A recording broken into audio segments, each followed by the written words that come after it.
friends and fellow soul defenders, and welcome to Soul Bruises, a podcast devoted to taking a closer look at spiritual abuse. My name is Christy, and in this episode, we're going to explore the behavioral tactics of deception and lies.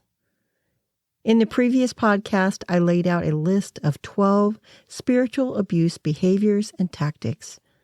And because deception is at the heart of spiritual abuse, it gets the distinguished position of being the first to be discussed on the Soul Bruises podcast.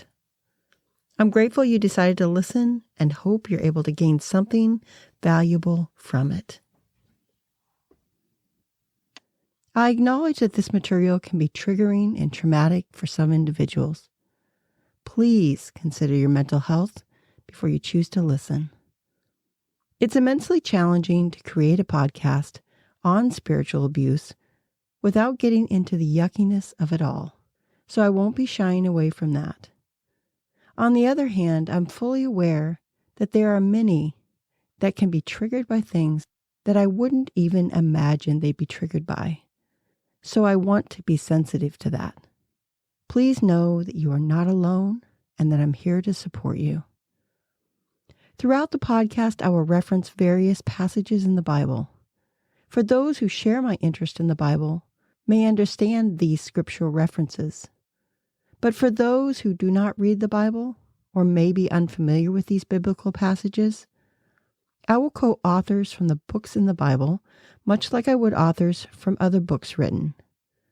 I'm fully cognizant of the fact that biblical passages can also trigger trauma responses in certain individuals, so I want to make you aware of that up front.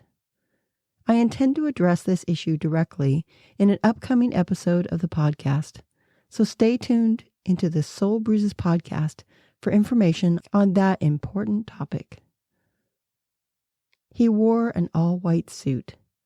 He was cultured, charismatic, forward-thinking, well-read, and revered for his intellect. He was an author of over 50 books, a medical doctor of a world-renowned medical facility that catered to the elite. He was charitable, donating large amounts of money to those in need. He fostered over 40 children and adopted 8. Yet he was also pompous, controversial, jealous, chauvinistic, narrow-minded around issues such as white supremacy and eugenics. These positions led him to found the Race Betterment Foundation, an organization that promoted and advocated for harmful and discriminatory ideologies rooted in flawed concepts of racial improvement. He even described himself as, quote, high-headed, irritable, stubborn, hasty, suspicious, hypersensitive, morbid, and fretful, end quote. He held antiquated positions on women that they were somehow inferior to men and under the authority of their husbands. Was this a benevolent serial inventor or a man shrouded in contradictions? And why do I care about this person? He's a member of my family tree. The more I dug up about this gentleman that adopted 2 of my great aunts, the more confused and bewildered I became about who he actually was. This founder of Kellogg's breakfast cereal lived a life that many times seemed deceptively contradictory. Who I thought John Harvey Kellogg to be seemed quite different from reality, leading me to ask, who really was he? We may have met individuals like this, who seemingly have it all under control, yet who exhibit contradictory behaviors that deviate from the persona we perceive them to be. While projecting one persona in public, they display a different side of themselves in private. This prompts the valid questions: are we acquainted with the true identity of the person in front of us? Or is our perception an illusion?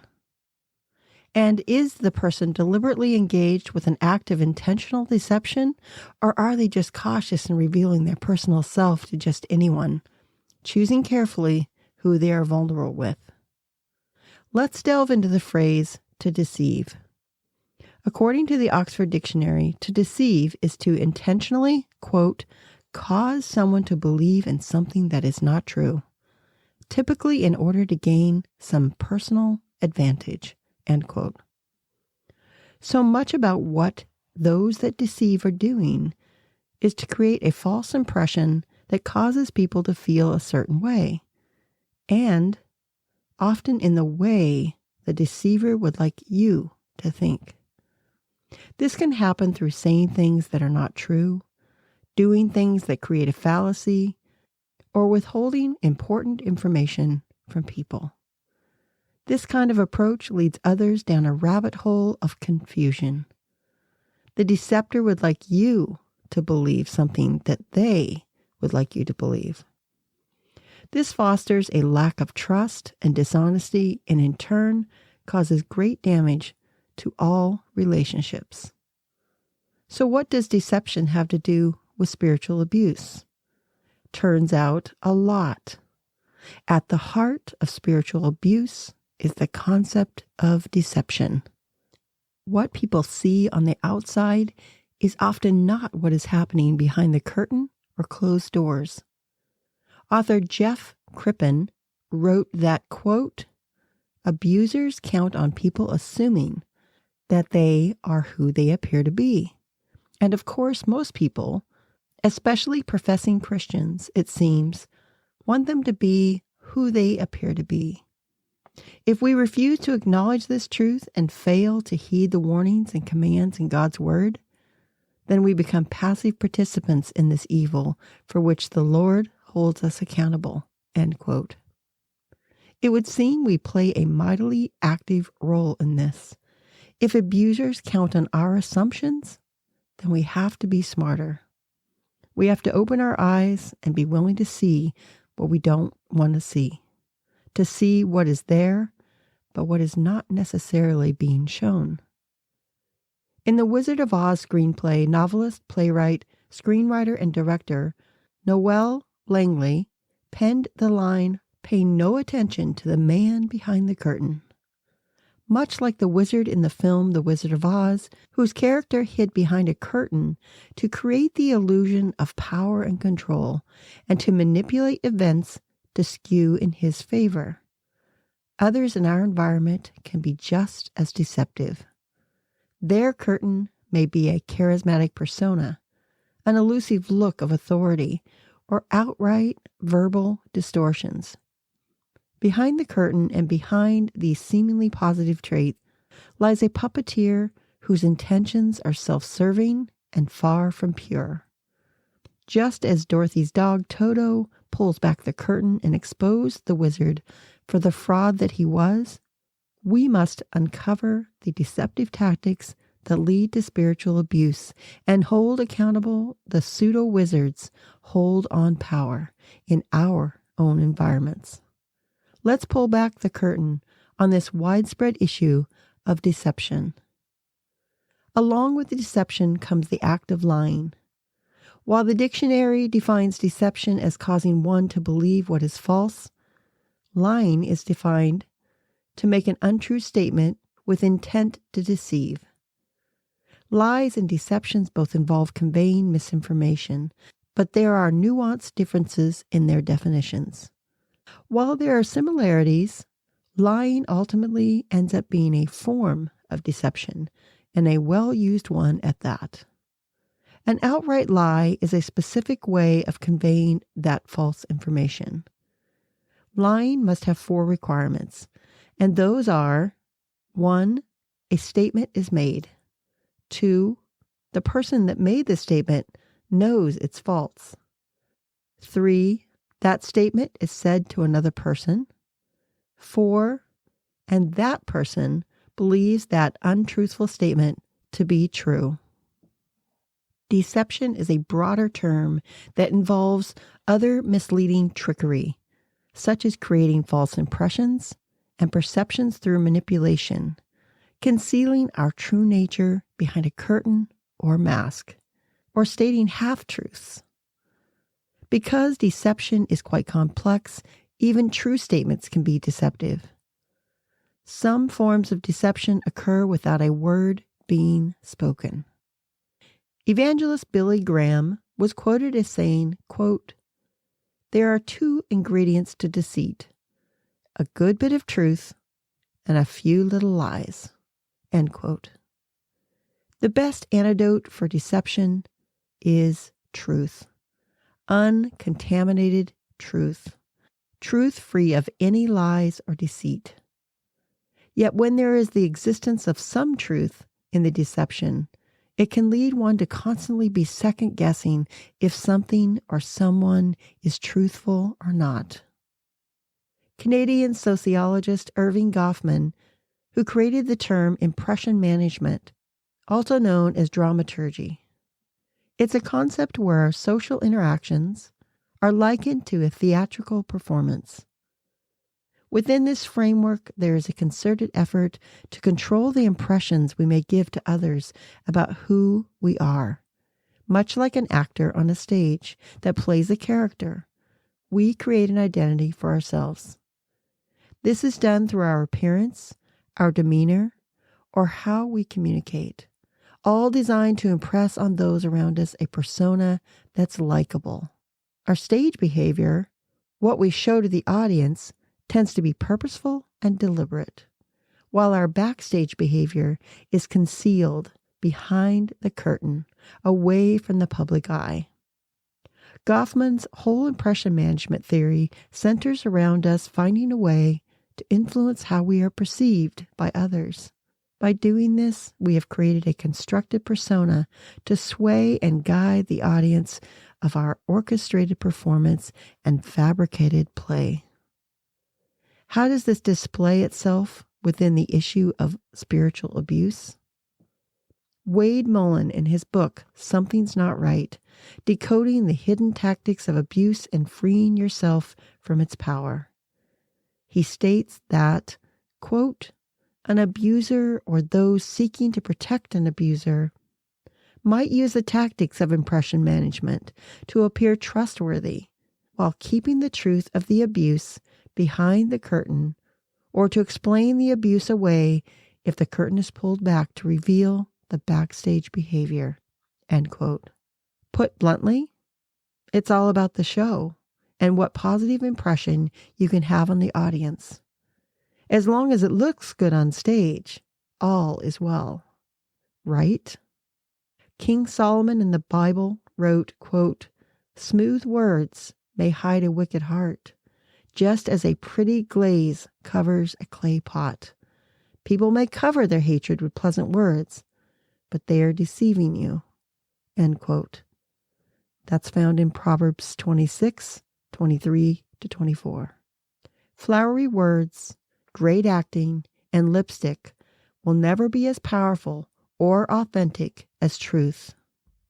There is an Aesop's fable called Wolf in Sheep's Clothing that reads, quote, "Night after night, a wolf prowled around the flock of sheep looking for one to eat. But the shepherd and his dog always chased the wolf away. But one day the wolf found the skin of a sheep that had been thrown aside. He pulled the skin carefully over him so that none of his fur showed under the white fleece. Then he strolled among the flock. A lamb, thinking that the wolf was his mother, followed him into the woods, and there the wolf made a meal of the lamb. So for many days the wolf was able to get a sheep whenever he pleased. But one day the shepherd decided to cook lamb for his own dinner. He chose the biggest, fattest sheep he could find and killed it on the spot. Guess who it was? The wolf." End quote. I know many have heard of the saying, "a wolf in sheep's clothing." The phrase is a popular metaphor to describe how someone can appear harmless and trustworthy, but are actually dangerous and predatory underneath. A true act of deceit. This saying serves as a warning to individuals to be cautious of those who conceal their ugly truth, their true nefarious intentions, and their abhorrent character behind an innocent facade.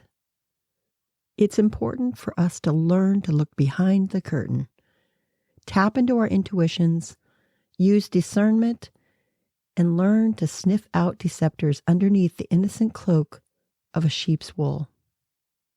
In Matthew 7:15 of the Bible, it reads, quote, "Watch out for the false prophets. They come to you in sheep's clothing, but inwardly they are ferocious wolves," end quote.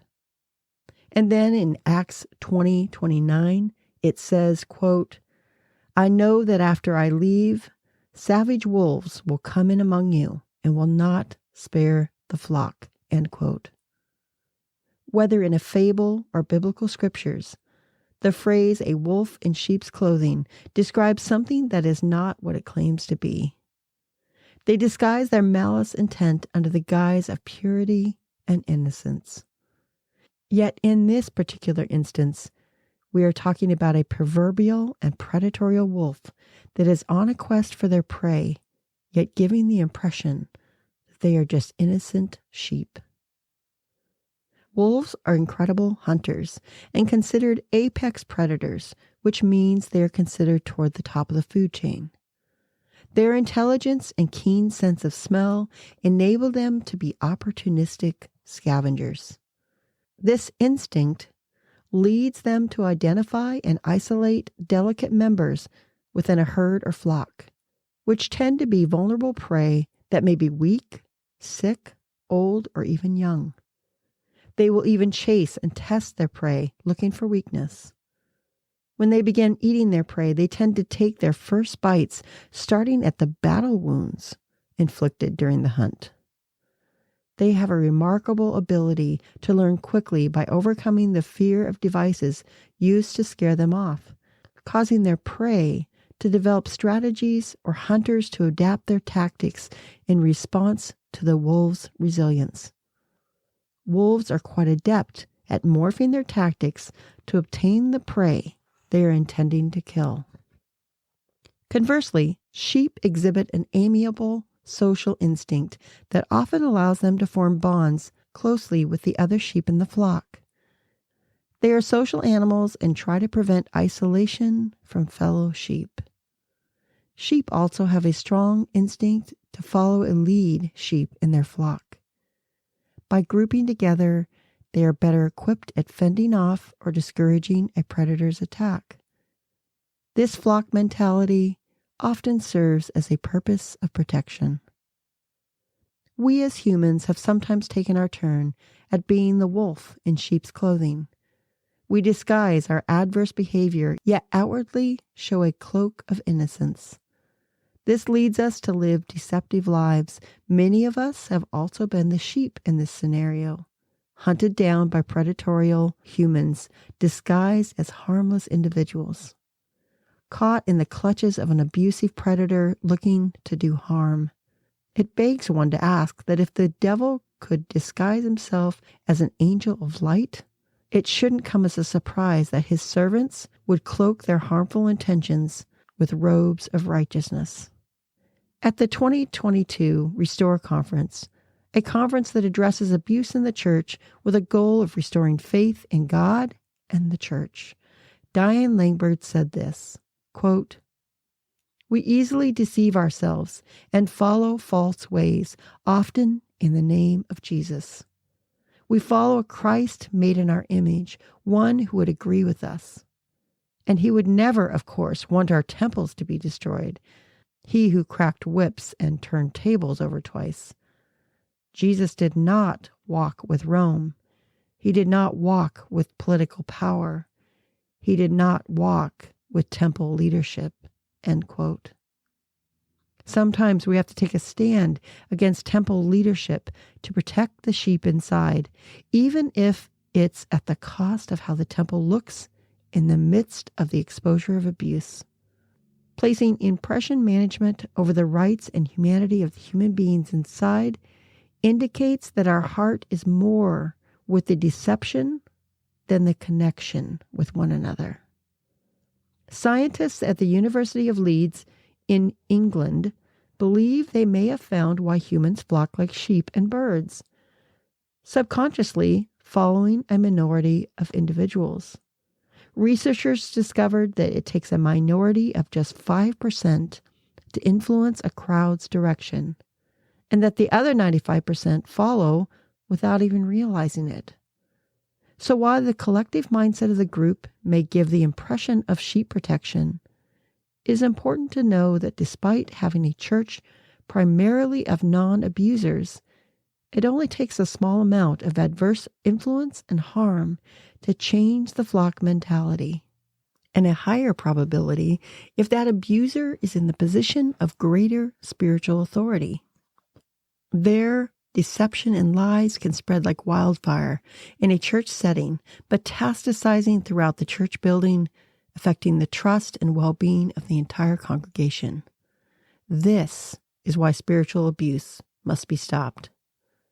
We all have moments of hypocrisy and wearing masks to cover up our imperfections. However, the biblical idiom of a wolf in sheep's clothing takes this notion to a deeper level. The predator wolf is an imposter, and contact with them can be dangerous. They are sometimes difficult to identify because of their deception, and their very presence and potential influence on the flock can potentially change a whole flock's mentality and direction. So to combat the influence of 5% over the remaining 95%, we must be diligent and careful. We all have the potential to exhibit wolf-like behavior. However, it's through continual self-deception, justifying it, excusing it, minimizing it, and eventually concealing it from others that propels us from mere self-deception to outright deceptive actions. If we cannot see the wolf-like tendencies in ourselves, we may struggle to see the wolf-like behavior in others, and in turn be more easily deceived. We may minimize the predator's bite, rationalize the wolf's snarl, and in the end, be caught off guard when the wardrobe slips off the masquerading wolf and we see them fully for who they really are. Often learning to recognize the wolf within ourselves becomes key in discerning it in others. Jesus preached an important message that is chronicled in Matthew, chapters 5 through 7 in the Bible. Those passages became known as the Sermon on the Mount. In Matthew 7:15, Jesus said, quote, "Watch out for the false prophets. They come to you in sheep's clothing, but inwardly they are ferocious wolves," end quote. These wolves being referred to here are some of those false prophets that abuse. Those that have been given the spiritual authority to lead as a good shepherd, but have used their honorable title to harm those within their care. Disguised theological impostors wearing the garb of the prey, but inwardly they are predators. By defending fellow sheep from the attack of a ravenous wolf helps create a community of protection for the entire flock. Talking about predatory behavior, exposing the trademark practices and methods used by violators, and finding solutions to protect the flock from abuse, I believe, should be of great importance to those desiring to defend the spiritually abused. Jesus said, "Feed my sheep." He didn't say, "Eat them." Paul, a missionary for Jesus, warned a church community in Ephesus, saying that, "I know that after I leave, some people will come like wild wolves and try to destroy the flock. Also, some from your own group will rise up and twist the truth and will lead away followers after them." Paul was expressing his concerns that false teachers, symbolized as wild wolves, will infiltrate the church community in Ephesus. These individuals will pose a threat to the spiritual well-being of the believers by distorting the truth and leading them astray. This passage serves as a cautionary message, urging church leaders to be watchful and protect the flock from the influence of distorting the truth and divisive individuals. It highlights the ongoing need for sound doctrine, discernment, and the preservation of truth within the Christian community. With the deception of the wolf and the complacency of the flock, the environment is ripe for spiritual abuse to flourish, and no one knows this better than the master of deception himself, the devil. Because of this, he is at the heart of every spiritual abuse, at the heart of every deception. Why have I chosen deception and lies to be at the top of the list of 12 tactics and behaviors of spiritual abuse? The existence of anything that threatens truth, facts, or reality can warp the whole world around us, causing a whole lot of confusion and chaos. And when someone like an abuser covertly parades around as a light bearer, a truth teller, or a person of godly persona, they are defrauding others of the truth.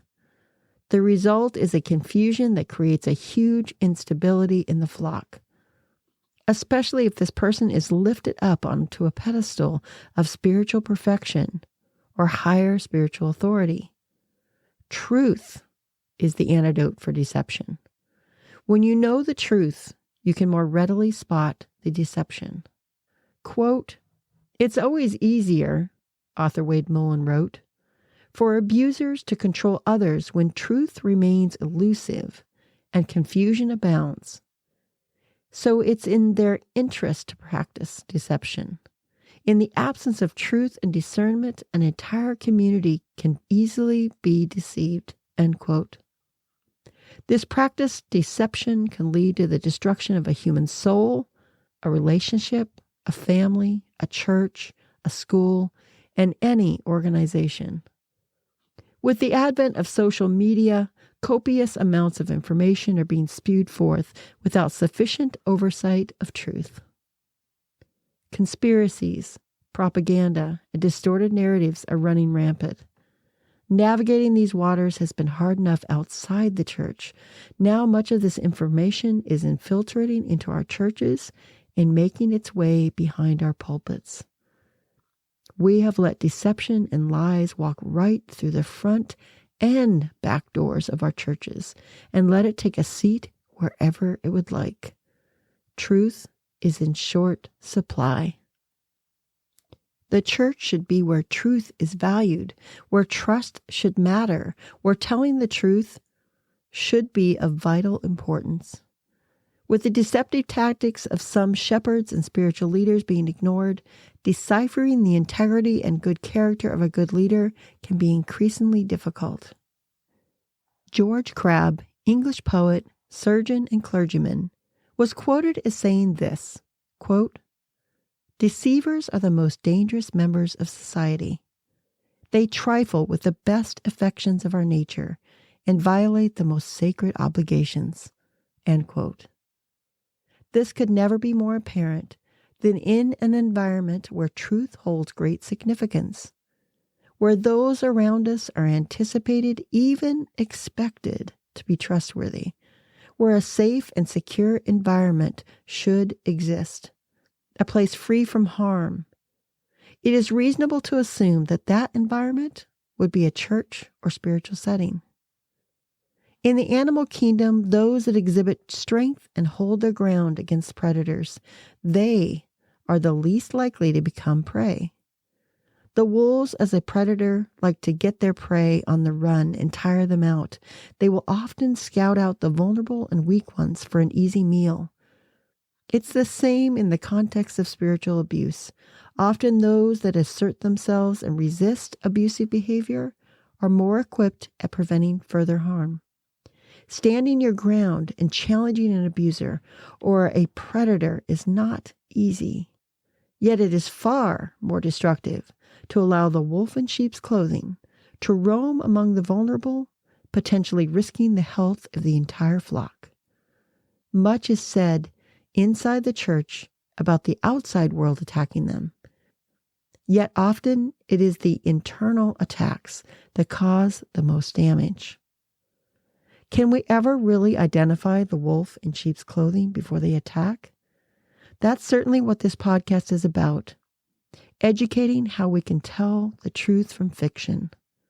How can we see through the deceptive tactics of an abuser? How can we tell if someone is a predator or an honorable, spiritual leader or person? How can we identify behaviors that are toxic versus those that are healthy? Wade Mullen so eloquently laid out some behaviors in his book that deceptive leaders use to not only have influence over the weak, but over the masses.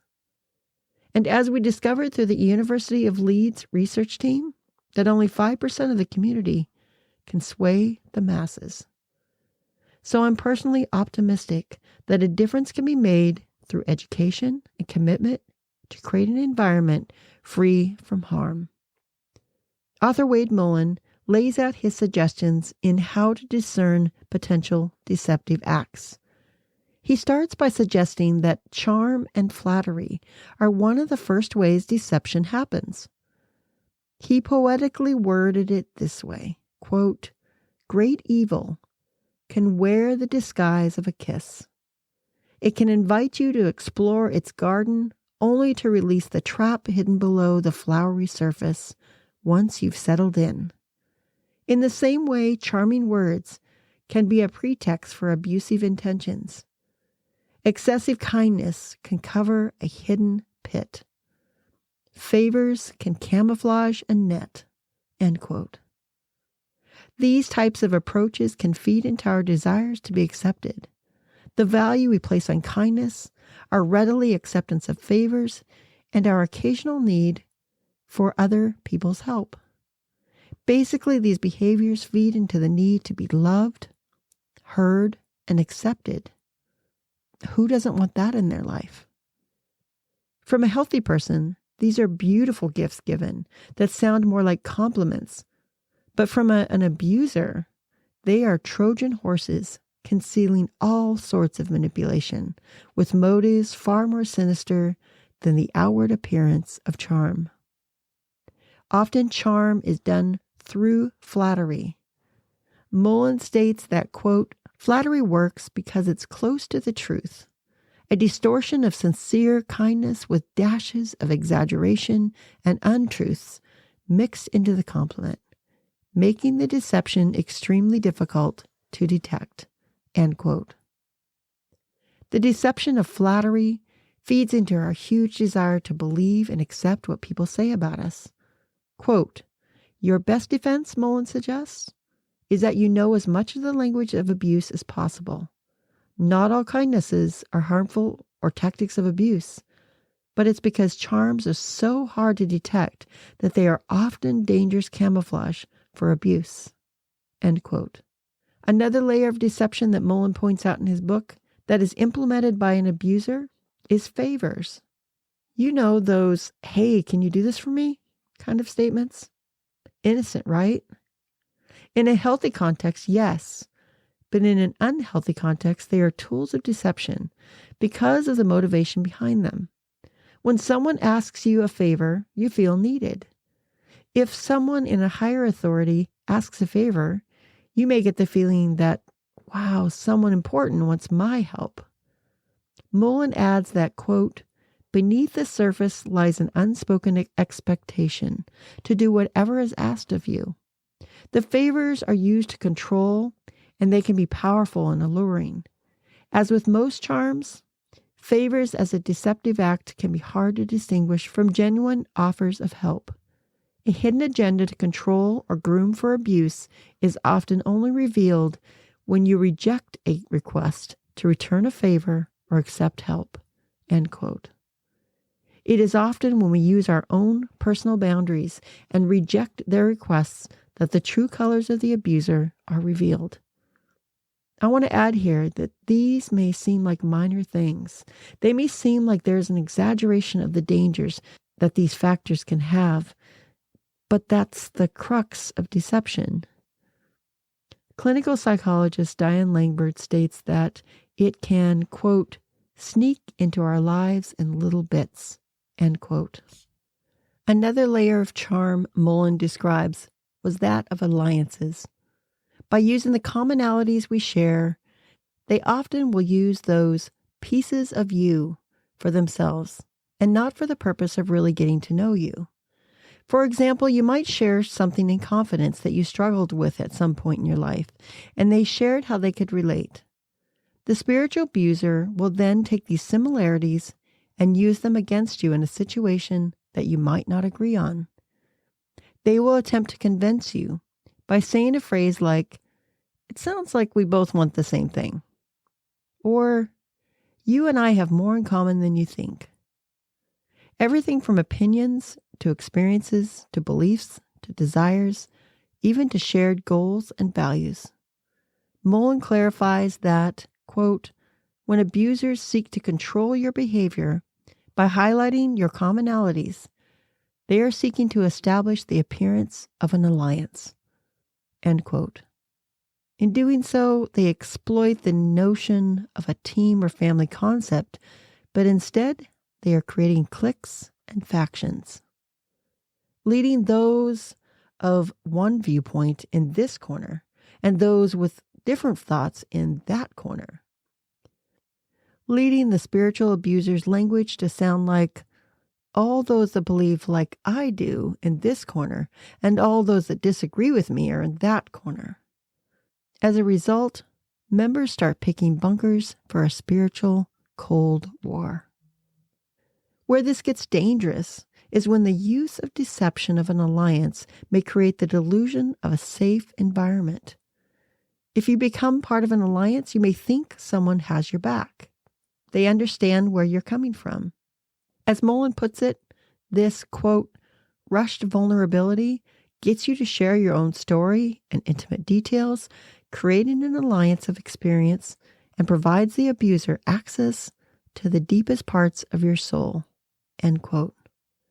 Your vulnerability is instead exposing you to exploitation. Instead of allowing your personal experience to be your own, they seek to own it for whatever reasons they might need it. There is nothing inherently wrong with having commonalities and shared experiences. Being able to find comfort in someone who has maybe gone through or is going through the same challenges and experiences as you brings a great deal of comfort. It's when those shared experiences and those commonalities are used to manipulate or exploit people where things go sour really fast, where there is a rapid deterioration of trust, where we realize that beautiful things like unity and shared values are being used to harm. There is a significant amount of disorientation and confusion. If the environment or system surrounding the leader doesn't deal with those exploitations and manipulations, or if their exploitative behaviors are tolerated and go unchallenged, such environments continue to be fertile ground for abuse, and as a result, people scatter to find safer places to worship. Can you really blame them?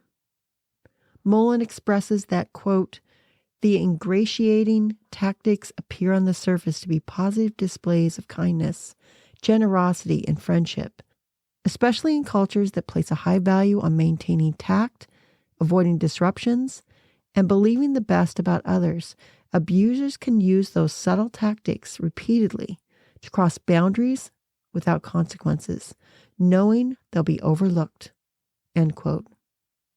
Deception makes it hard to identify when these gestures of kindness cross over into patterns of abuse. We must establish personal and congregational boundaries. We should adamantly reject all forms of abuse. Sanctuaries should serve as safe havens for the soul, not burial grounds for it. I often hear the phrase that the church needs to be a hospital for sinners. However, if we cannot even acknowledge our sicknesses, how can we even hope to heal, let alone quit harming our brothers and sisters around us? Acknowledging the abuse and insisting accountability is an absolute must. It's highly unfortunate that abusers find a breeding ground in church environments. We must change this. This is where the organization and its members have to understand that without identifying these tactics and getting them out, the problems metastasize into a whole host of broken and abused children of God. And instead of a church being a hospital for sinners, it becomes a spiritual funeral home. I really want to thank author Wade Mullen for his work on the deceptive tactics in his book, Something's Not Right, several of which I spoke about in this podcast episode. He has a way of articulating and explaining how these abusive systems are created. Mullen describes how experiencing these initial acts of charm at the hand of a spiritual abuser can camouflage more dangerous abuse to come. If allowed to go unchecked, these subtle acts of charm create an environment that exploits the well-meaning trust of those being abused to be more susceptible for further and more gut-wrenching abuse. Thank you, Wade, for throwing up these yellow warning flags to identify what deceptive tactics could be in play. Deception is one of the oldest tricks in the book, and I dare say still one of the most potent tools of abuse. Just as an illusionist leads the audience to gaze away from the act through deception, a wolf disguised in sheep's clothing lures a vulnerable animal away from the flock, and a spiritual abuser, cloaked in piety, commits acts of abuse, often in full view of the congregants. All have mastered the art of deception. If we are actually going to make a difference and fix something, we first must see it. We need to open our eyes and focus on truth so that the views of deception are all the more blatant and obvious. Truth is still the best defense against deception. Abuse advocate and author Diane Langberg wrote, quote, "We are deluded into thinking that if something looks like God, sounds like God, has the goal of pleasing or being like God, it must be good. Such deception always distorts humanity and always breaks God's heart. If the enemy of the souls can appear as an angel of light, then surely an evil human being, who is in fact mimicking him, can appear well-clothed, theologically articulate, and beautiful to the human eye." End quote. John Spence wrote, quote, "If you tell the truth, it becomes a part of your past. If you tell a lie, it becomes a part of your future." End quote. By speaking up about spiritual abuse and spiritual abusers, we are showing a desire for this abuse to be part of our past and not a part of our future. Deception and lies will just keep perpetuating this cancer. The perfect chemotherapy is truth. I want to again ask that you become a part of a community of advocates for healthy change in this sacred arena. Deception and lies create this double-headed monster of chaos and confusion. Those two create the ingredients that keep us dizzy and disoriented just enough to become distracted from the spiritual abuse happening right in front of us. Once we see through the deception, we can deal with it. Deception tries to cover up what we must see. We must bring the darkness of spiritual abuse into the light by exposing those tactics that conceal it. And we have to keep seeking after truth and not just follow the shiny object that might distract us from it. Unfortunately, we will never eradicate spiritual abuse completely, but I believe we must do our best to exploit the deception and lies of the abusers and abusive systems to create healthier environments so that we can begin healing the damage to the survivors and victims of this abuse. F.E. Smith was a capable lawyer with a quick wit who served as the British Attorney General from 1915 until 1919. Once he cross-examined a young man claiming damages from an arm injury caused by the negligence of a bus driver. "Will you please show me how high you can lift your arm now?" asked Smith. The young man raised his arm to shoulder level, his face agonizing in pain. "Thank you," said Smith. And now can you show us how high you could lift it before the accident? The young man eagerly shot his arm up above his head. He lost the case. Just as this lawyer did regarding the young man's arm, we must outsmart the deceptors among us. You can count on deceptive tactics being used in most spiritual abuse narratives, but there is an antidote, and that is the truth. Uncontaminated and authentic truth, not easily to acquire, but a mission worth pursuing. Sociologist Deshane Stokes said that, quote, "Facts are threatening to those invested in fraud," end quote. We must stick to the facts, objective facts, facts that we can verify, facts that lead us to the truth. In deceptive matters, truth is in short supply, but it's the only way to see through the deceit and fraud. We must continue making this process a priority. We need to continue to hone our deciphering skills so that we can expose the truth, just as lawyer F.E. Smith did.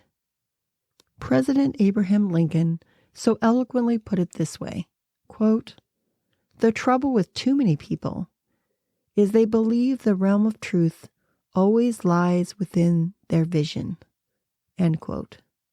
We have to see beneath what is being visually presented and hear what is not always being said. Finding the cure for deception is worth the effort. We must carry on. This is Christy, and you've been listening to the podcast of Soul Bruises. Until we connect again, be human, be kind, be both. If you learned something through the listening of this episode, please pass it on. And if you know someone that has indeed been spiritually abused, or if you believe that has been your experience, I hope this podcast has been helpful. If you have experienced spiritual abuse through the deceptive tactics of another, and there is something that you can teach me about your experience, please reach out to me through email, soulbruises@gmail.com, or through Instagram at soulbruises2023. I would love to talk and learn more. It's important that we navigate this together.